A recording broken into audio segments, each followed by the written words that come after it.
So, Kirtan. Let's see. Hare Krishna, welcome everybody. Thank you for coming.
So, could we close that door? Is there a Bhagavad Gita in the house? Is there a scriptural doctor in the house? Yeah, that's fine. That would be great. Could I use that? Yes. I promise to give it back to you, despite the reputation of our Krishna. Oh. So, this is Prabhupada's Bhagavad Gita, and we're in chapter 1, where Arjuna wants to see those he's going to fight against. And Arjuna is overwhelmed by grief. He shows all these symptoms. He doesn't see how any good can come of fighting. So then Krishna says, Arjuna says, in chapter 1, text 32. Oh.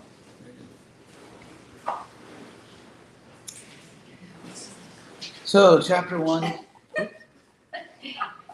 Apparently, that's Marked up. yes. Okay.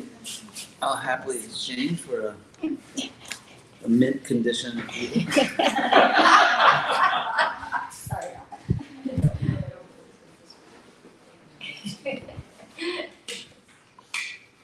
So, Arjuna says, King no Rajena Govinda. So this is the way in Sanskrit you say, what's the use of? Literally, king like ke con eso. Especially like, what with that?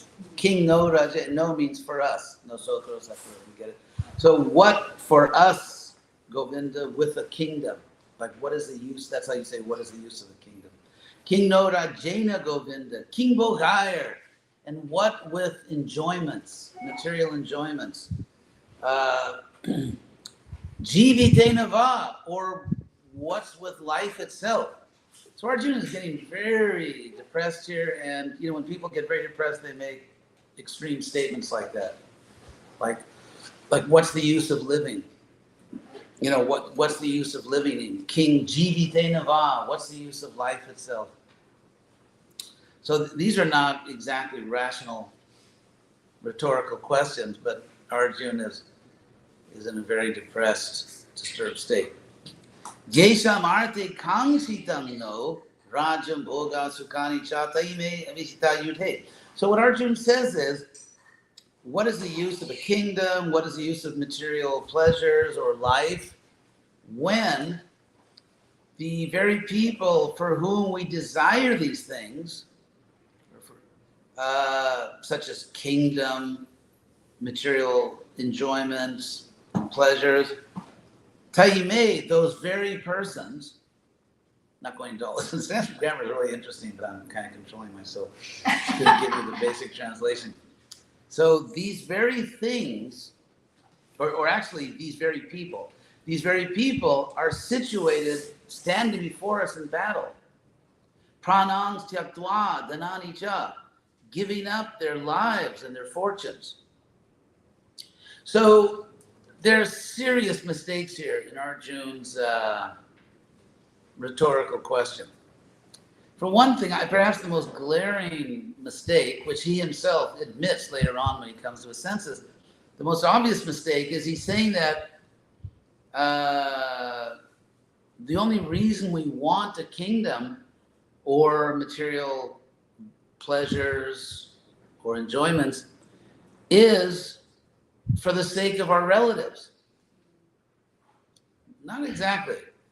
I mean, for one thing, the reason one should desire to rule a country or to govern a country is for the good of the citizens. It's not that, that's the reason we want a kingdom, so we can show it off to our relatives and, give them season tickets to the Dodger games or something. I mean, the reason you want all these things is not just to please your relatives and all that. It's to actually help the world.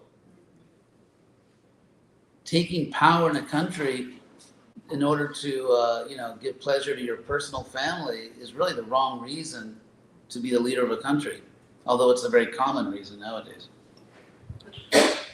And so, and even the reason we want, let's say, different pleasures ultimately, if our goal in life is self-realization, as it should be, because what else could be the goal in life except, first of all, figuring out who the heck you are?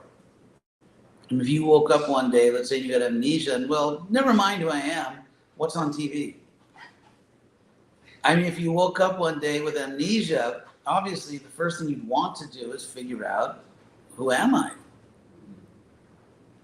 So all of us are suffering at the present time from degrees of spiritual amnesia because we're actually eternal souls, which is very good news, because if you're not an eternal soul, then you're a mortal human. First of all, being a human is not exactly prestigious if you look at the human race nowadays. And secondly, if we are mortal, means we die. So no thanks, I don't want to live forever. Really, life is that bad for you? So the reason we want pleasures in this world is so that we can kind of work through our material desires and ultimately transcend them and understand that real happiness comes by loving God and other souls. So no, we don't seek material pleasures and stuff like that for our families. I mean, of course, if you have a family, you try to help your family. That's just a basic duty. But in terms of the ultimate reason why we want these things is so we can actually work through these attachments and come out the other end as pure souls. So Arjuna has basically got everything wrong here in terms of the appropriate motives for basic human actions. So what else does he say? He says, and then he says in general that our relatives are here. Now he's going to go down the list, and he says the people standing in front of us wanting to kill us, and we're trying to kill them. They include Matula, which means maternal uncle, Swasura, brothers-in-law, Potra, grandchildren, Shala. Translated here, brothers-in-law. Actually, the other one.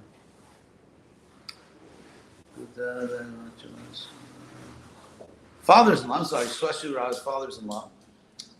Technical terms. And the Taivacha Pitama, and indeed also our grandfathers.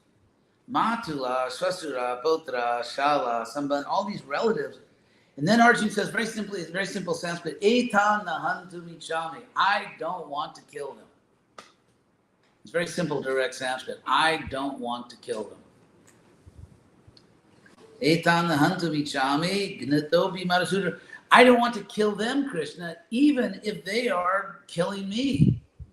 So we're getting very ethereal here. Because Arjuna is a warrior. And even if these bad guys who are ultimately supporting evil, even if they're killing me, I don't want to kill them. Lofty words, but not exactly rational. Considering the historical context, considering that Arjuna is supposed to be fighting for constitutional government against someone who breaks the laws and oppresses innocent people. He's fighting for justice. He's fighting for the right, for the good. And yet he's saying, well, even if these bad people are killing me, I don't want to kill them. So what Krishna has given us here in the Bhagavad Gita through Arjuna is sort of a dramatic, unmistakable case of the dreaded bodily concept of life, as we call it in the Hare Krishna movement. And so it's really, so you could say, well, could anyone actually be that foolish? Yeah, most people. Look at the leaders of the world. We don't have to name countries, but I'm sure you can think of a few where, people just, they're these very irrational totalitarian regimes. Or even in democratic America, the government does things that are just bizarre. On both sides of the aisle, as they say. So the fact that there's a lot of crazy governments, that I think is not controversial. So Arjuna has really reached that point where he's completely forgotten his duty, completely forgotten what's right and wrong, what justice is. And then he says, Api Trailokya Rajasya Heto.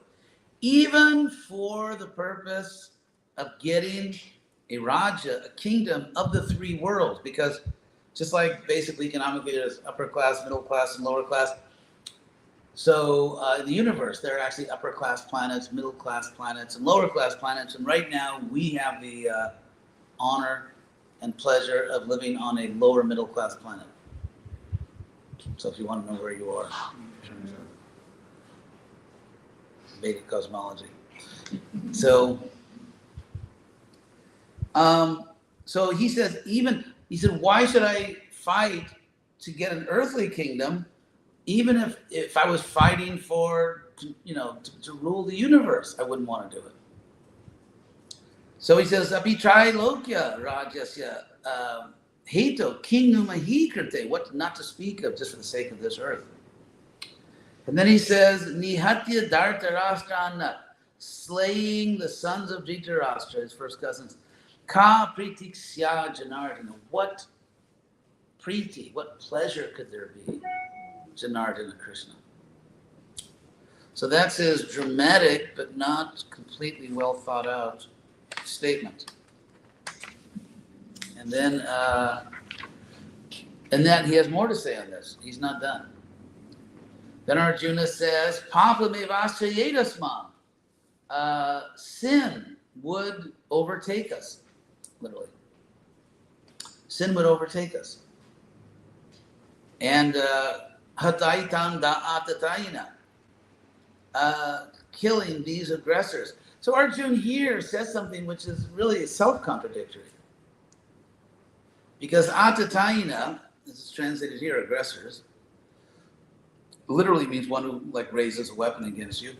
So Arjuna says that killing these aggressors, sin would overcome us. Since when? Let's say, for example, just recently there was this case in, I think it's called Greenland or Greenville, Indiana. Honk if you like that. It's actually a nice town. It's actually, if you're coming from Indiana, is really a nice state, despite its image in California. If you're coming from Bloomington, Indiana, which is this great college town, the University of Indiana, and then just before you get into Indianapolis, there's this town. So they had a big mall, typical mall with the Apple store and all the things, a big mall. And some guy just started shooting people. And so it turned out there was one good Samaritan there who had a legal weapon. He had a license to carry it. And he pulled out his gun and killed this person who had planned to kill a lot of people. His intention was clearly to kill a lot of people. He actually killed one Hispanic couple.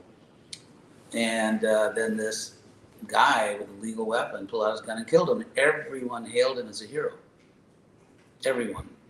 Said this guy's a hero. He saved so many innocent lives. So here Arjuna is saying that these people are aggressors, and yet if I kill them, it would be a sin. That makes no sense at all. That makes no sense at all. So anyway, let's go on to see what else Arjuna is going to say here. Tasman narha vayam hantum. Therefore, it's not right for us to kill Dhartarashtra, the sons of Dhritarashtra, Sabandhavan, with their friends and relatives. It's not right for us to do this. Sajananhi katam hatva sukinasyama madhava. Which means killing our own people, swajanam. How could we be happy, Madhava? So it literally says, Swajananhi katam hatva sukinasyama madhava. And then, he has more to say on this topic. He says, Yadyapi ete na pashyanti, even if, in Sanskrit you say, if even. Yadyapi, if even they do not see, Yadyapi ete na pashyanti, even if they don't see, lobopaha chetasa, because their minds are just struck by greed, because they want to win a battle and gain a kingdom. Even if because their minds are sort of just struck by greed, they don't see it. They don't see the kulakshaikritam dosham, the mistake, the fault of causing the destruction of a family. Because as I explained earlier, generally when you have a system of monarchy in a particular region of the world, because royalty, at least in the past, would marry royalty, that's kind of no longer the case. But because royalty would marry royalty, therefore, after many generations, basically all the royalty was related to all the royalty. Everyone was related. And that was certainly the case in Europe for many centuries. So Arjuna is saying, even if, because their minds are overcome by greed, so even if they don't see the mistake of causing the destruction of the family or community, kula, like Guru Kula, the Guru's community or family. So kula means family or community. Mita drohecha patakam, they don't see the evil of violence against friends. The word for patakam is translated here as sinful reaction. Essentially, the word patakam literally means something that makes you fall. Because the verb pata, like patita pavana, saving the fallen. So patakam, without going into all the grammar here, it just means something that brings you down, that makes you fall into a lower state of existence. And so that's a word which is translated here as a sinful reaction. So katang na geyamasmabi papadasman nivartatum. How can that which we understand, we know it, even if these fools, who we love so much, these dear relatives who have been raping and killing for about, several decades. So even if they don't know these things, papadasman nivartatum, how can the knowledge that we have, because we do understand it, how can that not restrain us from this sin? They're ignorant, but we are not ignorant. So why doesn't that knowledge, I'm translating very literally, why doesn't that knowledge restrain us from sin?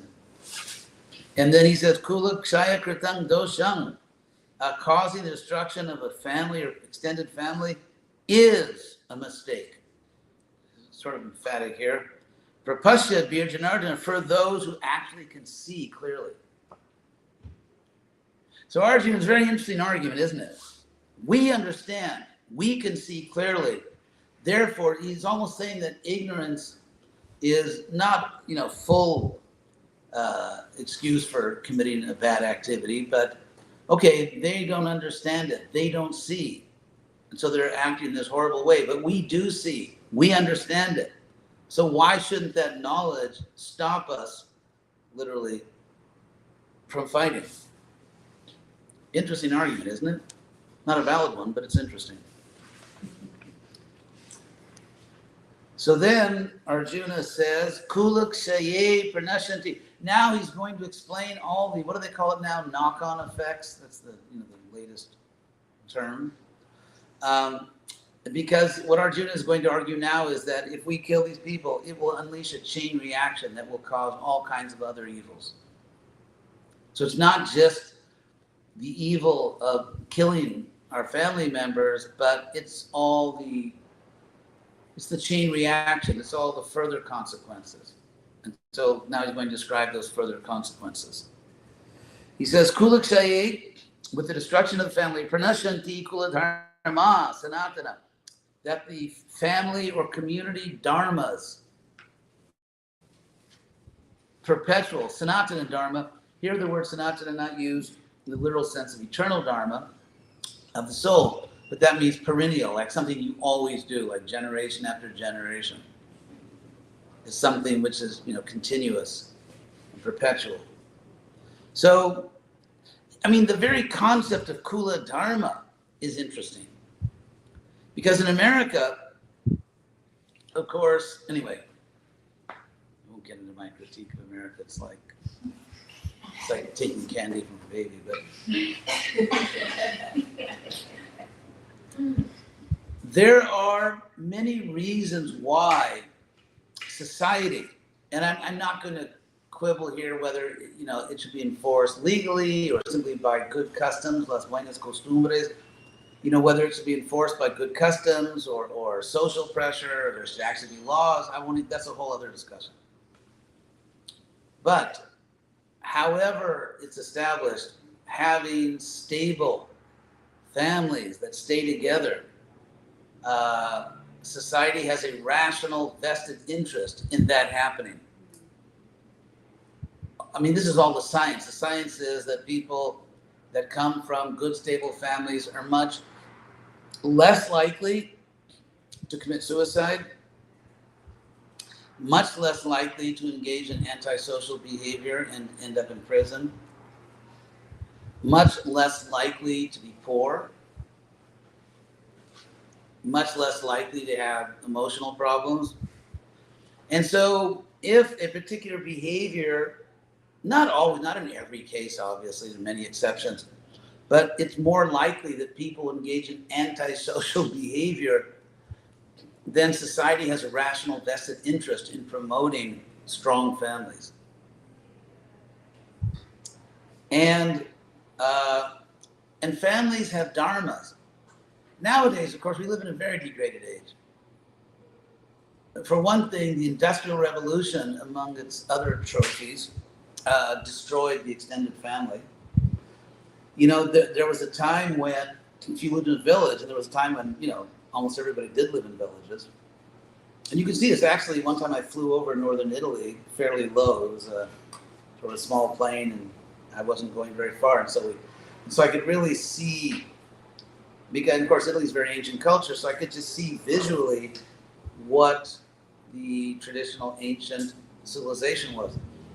Because whereas if you look at all the cities that are designed, or even neighborhoods in cities that are designed after the proliferation of motorized vehicles, then the typical city planning is a grid, like vertical and horizontal. Because if you're driving, that's practical. Whereas, like, if you fly over northern Italy or even older parts of America, you see there's it's the hub and spokes model of human development, where you have, let's say, people lived in a little agricultural village, and then all around that village there were farm fields going out in radii. And so, why did you just bring that up?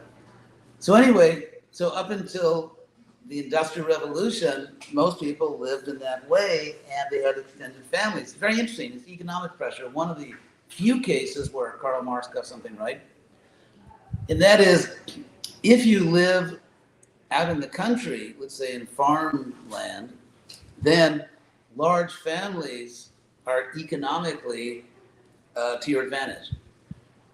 Because if you've ever lived on a farm, there's always work to do. And so if you live on a farm, the bigger your family, the more prosperous you are, the more land you can cultivate. And assuming that in every parcel of land, it's big, you know, over a certain size, you produce what you need, plus you produce surplus for trade. So the more people you have in your family, the more prosperous you are. With the Industrial Revolution, everyone moving to cities, it became just the opposite. The bigger your family, the poorer you are. And so therefore, what we're talking about here, if we look at pre-industrial civilization, is that families were communities in themselves. Even, let's say, 200 years ago in England, and to some extent still, when a man and woman are getting married, it was referred to very commonly as an alliance between two communities, and that's why they were so concerned about what community you come from. And in fact, in Brazil, who's here from Brazil? Can't believe there's no. Anyway, a wedding ring or engagement ring is still called an aliança, an alliance. So, and this is relevant, of course. So I think rather than just kind of read quickly through these verses and get to the nectar verses, this really is socio-historical nectar here.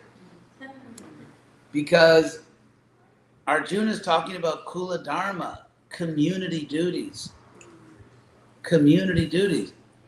And when communities stick together, these religious and spiritual and even, you could say, humanitarian duties are preserved.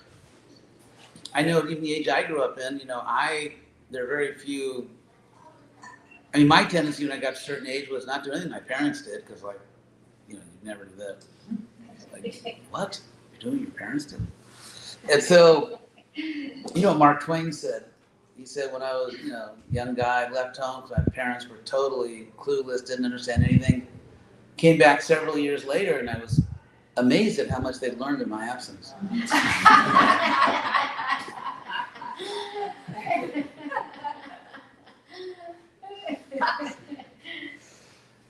So I don't want to get into all the details or all the exceptions. I'm just going to make general statements, fully aware that, we could have lots of discussions on this. But that basically, a society that wants to be civilized, that wants to be moral, has a vested interest in good, strong families. And that's what Arjuna is concerned about. And by the way, society has legitimate vested interest. Because think of the American Revolution, where the battle cry, at least in Boston, was like no taxation without representation. Because according to English common law in England at the time, regular people, farmers and families, they had a right to elect members of parliament, and they even locally they had some say in the taxes imposed upon them.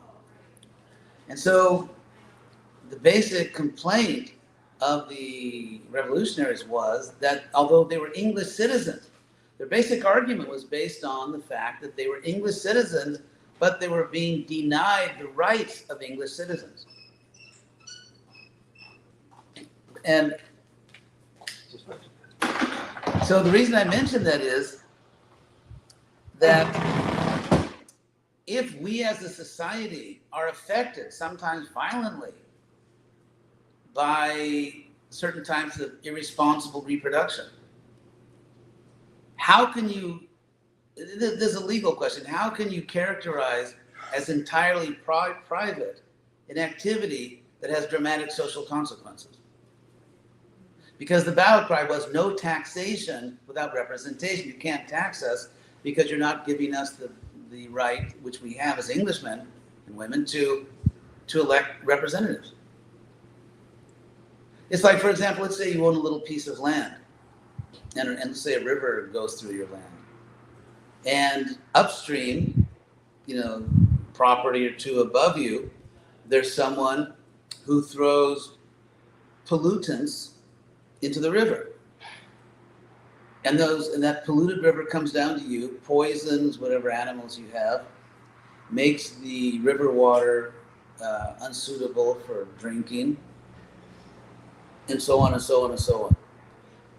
So the person who's polluting the river can say, well, it's my property. I can do what I want on my property.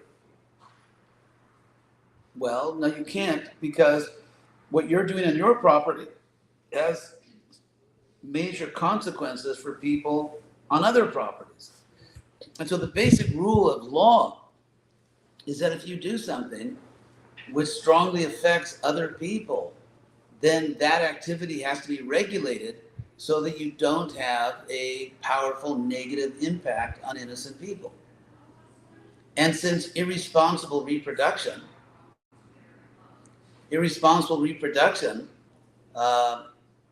dramatically impacts society. Many people every year lose their lives, are murdered because of irresponsible reproduction. These are real facts. I don't know, what's politically correct nowadays, but we want to kind of lobotomize ourselves and get into that. But the point is that many people every year are killed. In fact, if you look at serial killers, if you look at these these people that kill a lot of people, if you look at heavy racists, it's just kind of like the bottom feeders of the country. If you look at these people, in many cases, they come from very unpleasant family situations. So, people like us, innocent people, every day in this country are dying because of irresponsible reproduction.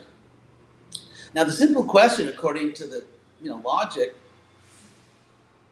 simple moral logic, if you do something which threatens to cause significant harm to innocent people, can that be an entirely private activity? And if someone says it is, then how do you even define? And what's the difference? Just so I throw that out. Because Arjuna is not just sort of like hopelessly old-fashioned, or this was a conservative society, or even worse, the patriarchy. It was, which it actually wasn't in a sense. So, very few people have the power to actually get outside their century, or get outside their half century, whatever, and just sort of look at things objectively. Hegel talked about this, the philosopher of history. He said one of the big problems with people is that they assume that everything about their society is better, and they just don't have the power to see that some things in the past were better than some things in the present. And so Arjuna's argument here is not frivolous. It's scientific. It's scientific, and it's a serious argument. Although ultimately it's not a valid one in this context, but he's not raising principles that would not have any merit in any context. Arjuna found himself here in a very special situation, really a pivotal point, a turning point in history. And therefore Arjuna's arguments could have had some validity under normal circumstances. But considering the special circumstances that he's in, his arguments are really missing the point. So Arjuna says, Kula kshaye pranashyanti kula dharma sanatana. So the perennial dharmas, duties, and also the word dharma means justice, so duties that bring about justice,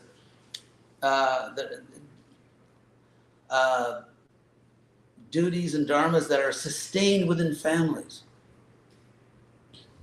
Because back then, they didn't have these giant governmental bureaucracies. I mean, you have to really have the power to think your way back into a pre-industrial world. Life was very different in many ways. Human relationships were very different. Lots of things were very different when the world was actually natural. And so you have to have the power to think your way back into that world. But so, to give an example of community duties, just one more example, because I'm sort of defending, not that Arjuna is making a good point here, but that under other circumstances, with the Industrial Revolution, people started moving to cities in huge numbers. And there was no such thing as social welfare. There was no such thing as government programs to help the poor, or government programs to provide medical assistance. Why? Because governments were much smaller. Governments were very small. And if you look, so what was the system? The system was, which you can see clearly, again, England, so I know more about it because of my reading. In every, let's say, area, in every region, say a village, let's say an agricultural village or a small town, a lot of people living all around there. And so there was one family where the man was called the squire. The squire was basically the richest person, the richest family in the area, or one of the richest families. And it was their duty. It was their moral duty to personally feed the poor. For example, there's a very famous novel by Jane Austen called Emma, where the heroine of the story is a 20-year-old beautiful girl named Emma, and the Woodhouse family. And so her father is the squire. He's the richest man in their area. And so she, being this beautiful, rich girl, very clever, she personally goes and feeds the poor. It's not like it's been either. I mean, how many of us go regularly to very low-class areas? She personally goes and she feeds the poor. And, they have some other needs. They need medicine. In Pride and Prejudice, you find Lady Catherine de Bourgh, a titled, lady. She's like, a titled lady, Lady Catherine de Bourgh, also richest in her area, very snobby, very snotty. And yet, if anyone in the surrounding villages is too poor or there's some other problem, she personally goes and gives them what they need. No one is allowed to starve. No one is allowed to go without basic necessities. And this was done by noble families. And if they didn't do it, their reputation would be ruined. So there was tremendous social pressure. Because again, this was, quote unquote, Christian society. So there was tremendous social pressure to take care of the people. And what you find is that this was actually done. Now, so you have a system. There is a system of taking care of the poor, taking care of the needy. But then in historical terms, in this like lightning fast change, everyone's moving to the cities, and government is very tiny. Governments have been constructed to deal with basically an agricultural society with a few trading villages, cities, a few cities for trade. And so people are moving to the cities. There are no government programs, and you start to get really terrible suffering, which, by the way, is described by some of the activists of the time, including Charles Dickens. I mean, A Christmas Carol. I hope you've all seen A Christmas Carol. Please tell me you've all seen A Christmas Carol. Anyway, so in A Christmas Carol, Scrooge is, Scrooge. That's where you get the name Scrooge. And so he's approached by these gentlemen, 2 or 3 gentlemen, who want him to give money for the poor. And Scrooge says, why? The poorhouse is closed? And so they say, no, but the conditions in these poorhouses are so miserable and so humiliating, so terrible that, some people would rather die than go to those poorhouses. And so then Scrooge very blithely says, well, let them die. He said that will reduce the excess population of the world. And by the way, in saying that will reduce the excess population of the world, he's actually, of course, Dickens wrote the book to fight against this idea.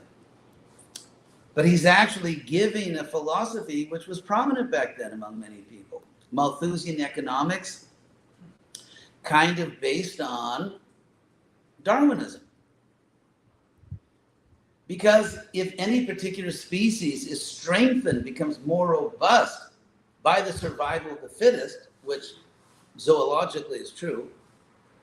It's even true in forests. For example, when I went to British Columbia years ago, and I was being shown around these great Douglas fir forests, and people who were explaining things said the forests are actually getting sick and weak because the government puts out forest fires and prevents forest fires, because forest fires actually keep a forest very robust and only the hardiest specimens survive. So if you take Darwinism seriously, then Scrooge is right. It's better that poor people starve to death, that people in debtor's prison just somehow maybe throw themselves into the English Channel or something, and we have a physically hardy race of humans. But of course, that would be evil.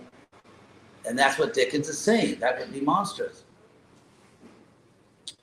So again, the picture you get in A Christmas Carol, other books by Dickens, books by other authors, is a picture of cities where urbanization, industrialization is taking place so quickly that governments have not caught up because they're very traditional. The government has been a certain way for like 1,000 years. There's an incredible amount of psychological momentum. It's hard to suddenly change things you've done for 1,000 years. But that's what he's talking about. I mention that because, again, the responsibility of people, princes like Arjuna, or just other people, to take care of the needy, that's part of Kula Dharma. That's part of, Arjuna is not simply worried about rituals falling by the wayside, ringing bells and all that. He's talking about this kind of thing. So again, if we're able to analyze things carefully, it becomes more interesting. And in fact, Because he says Kula Dharma, but the government is a Kula. You find in the Bhagavatam the term Raja Kula, the royal community. The royal community. And so if we're talking about Kula Dharma, we're also talking about the duties of the Raja Kula to make sure that no one in a country goes hungry, no one suffers injustice, every person who's sick receives good medical attention. So again, Arjun's concerns are not entirely frivolous. They're not entirely frivolous. But in the special situation in which he finds himself, they're not really relevant. Because first of all, the war is not going to annihilate the royal class, and the evil of not fighting would actually be greater. But still, I'm trying to give you some idea of what's going on here. So, moving right along. So then Arjuna says at the end of last line of 39, last two lines, Dharma naste, which is locative absolute, when Dharma is lost, or when Dharma is destroyed, Dharma naste, kulan kritsnam, the entire community, adharmo bhavivatyuta, that adharma, injustice, overcomes the entire community if the Kula Dharmas are lost. And so, let's see what time it is. I'm just going to keep talking until I get paid. Okay.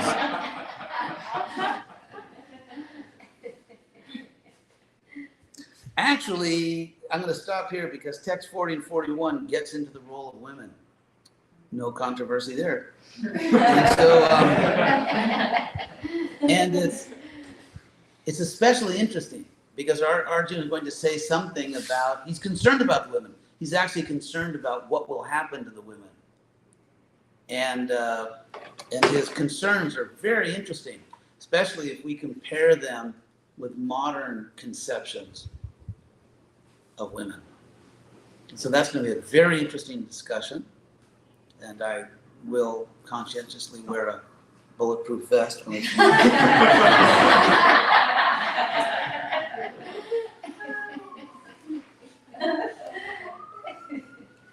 So, any questions on these points?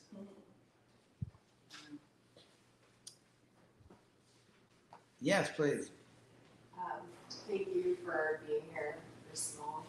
This is the first time I've met you, and so thank you for. Oh, thank you. What's your name? Yeah, Jacqueline. Jacqueline, pleasure to meet you. Me too. So you talk a lot about the Industrial Revolution, but I wanted to know, are there a lot of pieces there also critiquing the Agricultural Revolution? Yeah, good point. I'll just briefly mention that. The agricultural revolution, basically, and this is another, actually, one of those amazing times when Marx got something right. Marx talks about basically saying how the way in which a society feeds itself and protects itself and just secures other basic needs like shelter and clothing and all that the way in which it does that determines to a large extent the types of political and social structures that manifest in that society.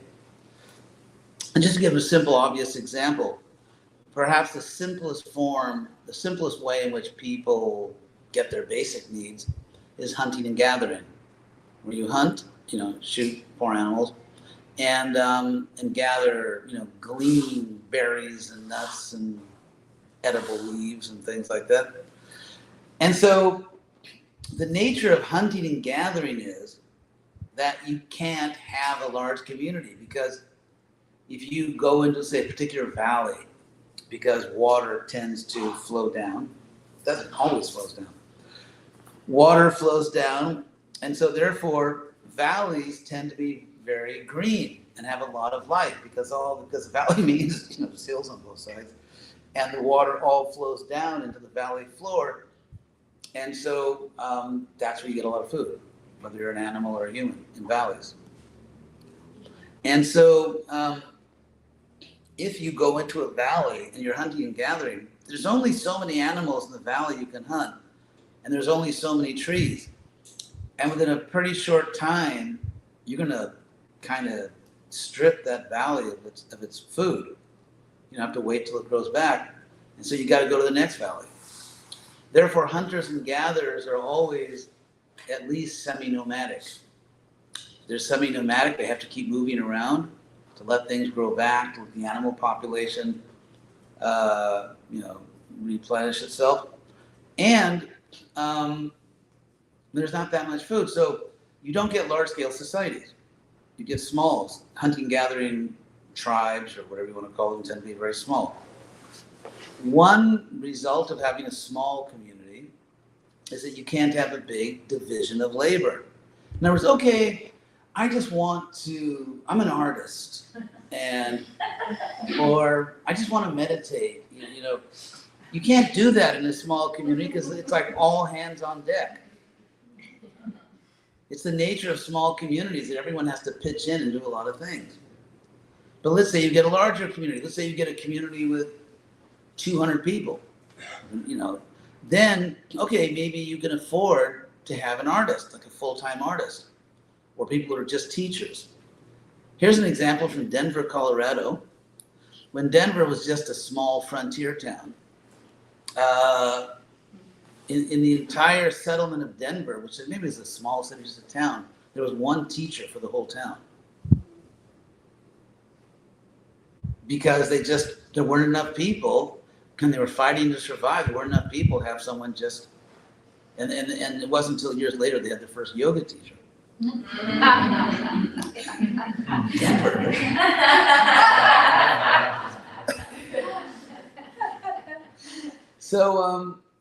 So now we get to the agrarian revolution.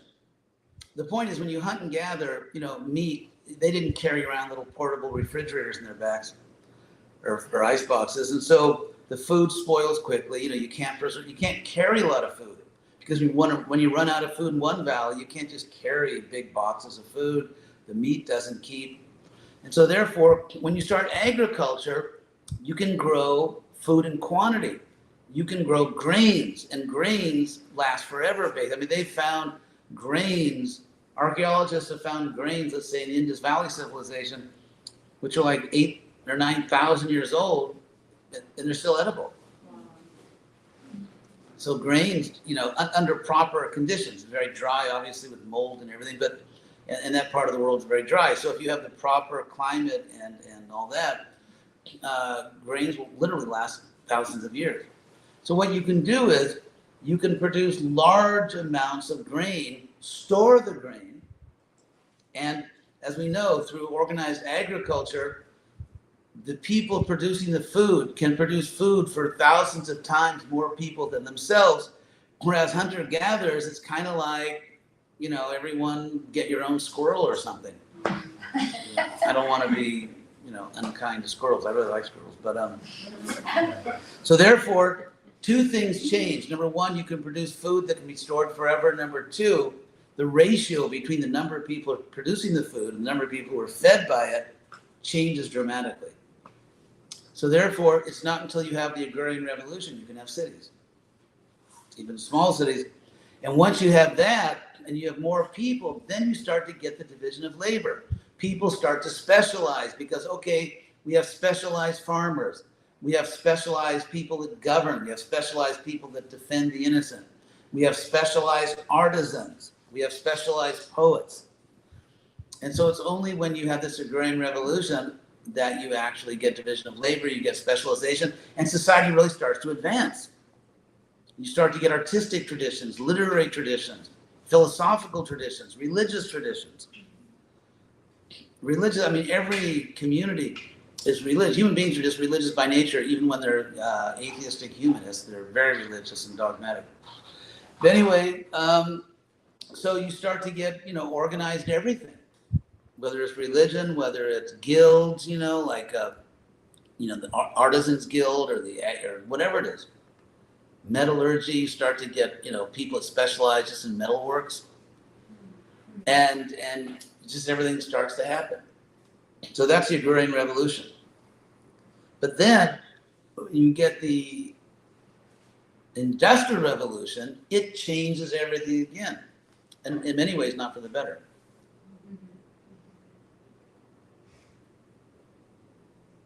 And so now, it's just like, for example, take the rise of the internet. The rise of the internet kind of had the same relationship to government control as the rise of cities, in the sense that the internet rose so quickly and proliferated, so widely that you just didn't have government regulation. So people could do all kinds of evil things on the internet, whether it was, child pornography, or just, trying to, or trying to set people up for murder. I mean, all kinds of things. And so whenever you have a sudden new technology that spreads widely, governments typically lag behind and then have to catch up. And that's what happened with the Industrial Revolution, what's what happened with the Digital Revolution. Anyway, it's a little information. I hope that answered your question. Yes. Thank you for that information about the agricultural revolution transitioning into the industrial revolution. I'm curious what information we have about the transition from Dwarpa Yuga to Kali Yuga, because the narrative we learn in school is that the agricultural revolution was 10,000 years ago, and we just barely have some information about the Indus River Valley civilization 5,000 years ago. So what information do we have on that transition period where supposedly 10,000 years ago the agricultural revolution began? Okay. Kumi, I'm going to let Kumi answer that one.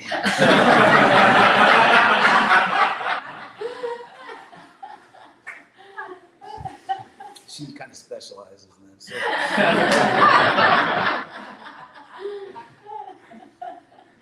Okay. First of all, most of the information we have about day-to-day life in Vedic culture comes from the Mahabharata and to some extent from the Bhagavatam. And that's well within the horizon of the agrarian revolution. That's about 5,000 years ago. So there's no problem there. Now, interestingly, there is a particular incarnation of Krishna, avatar, named Prithu, who was a king and who, according to the Bhagavatam, kind of fostered an agrarian revolution. So there's actually a particular avatar associated with the agrarian revolution, Prithu. And it's even said that he kind of, he leveled the earth for it, because you need, even if you do terraces and hills, you've got to have level surfaces to do agriculture. Agriculture requires, otherwise how do you irrigate it, So, yeah, so Prithu Maharaj, and, he might have appeared around 10,000 years ago. That's not a bad bet, if I was a betting man. So, so the Bhagavatam does describe the agrarian revolution. That's in the 4th canto. You can look up the story of Prithu. And Indra does the clearing of the hills, right? Indra, of course, provides irrigation. Indra clears the hills. Where did that come from? I thought maybe he struck the mountains at Prithu's well, if you can find a particular statement in the Bhagavatam, I'm happy to take a look at it. Yeah, I'll have to go back. So, any other question? If not, to quote Elvis, you've been a great audience.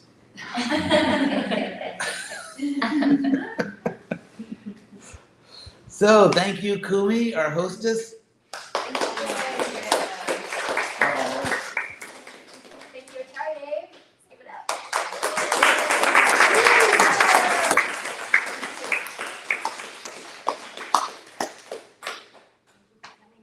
Thank you very much.